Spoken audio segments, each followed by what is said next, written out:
হত্যা মামলায় কারাগারে পাঠানো হয়েছে দুই বাংলার জনপ্রিয় অভিনেত্রী নুসরাত ফারিয়াকে। সোমবার সকাল 10:30টার দিকে রাষ্ট্র ও আসামিপক্ষে শুনানি শেষে এই আদেশ দেন ঢাকার মেট্রোপলিটন ম্যাজিস্ট্রেট সারা ফারজানা হক।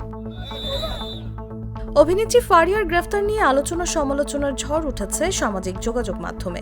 বিনোদনের জগতের অনেকেই এই ঘটনার নিন্দা জানিয়েছেন।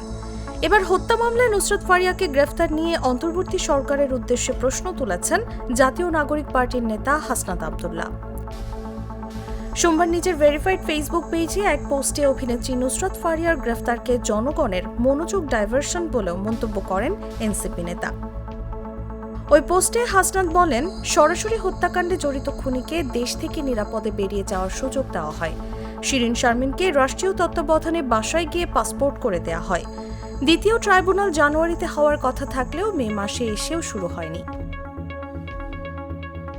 অন্তর্বর্তী সরকারের কাছে প্রশ্ন রেখে হাসনাত বলেন, ইন্টারিম 626 জনের লিস্ট কোথায়? 626 জনকে নিরাপদে বের করে দিয়ে এখন নুসরাত ফারিয়াকে হত্যা মামলায় গ্রেফতার করে বোঝাতে চাচ্ছেন আপনারা খুব বিচার করছেন। এগুলো বিচার নয়, এগুলো হাসিনা স্টাইলে মনোযোগ ডাইভার্সন।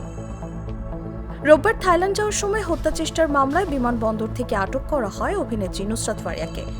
এই একই মামলায় আসামি অপু বিশ্বাস, আসনা হাবিব ভাবনা ও অভিনেতা জায়েদ খান সহ 17 জন। তাসলিমা তিথি, জাগো নিউজ।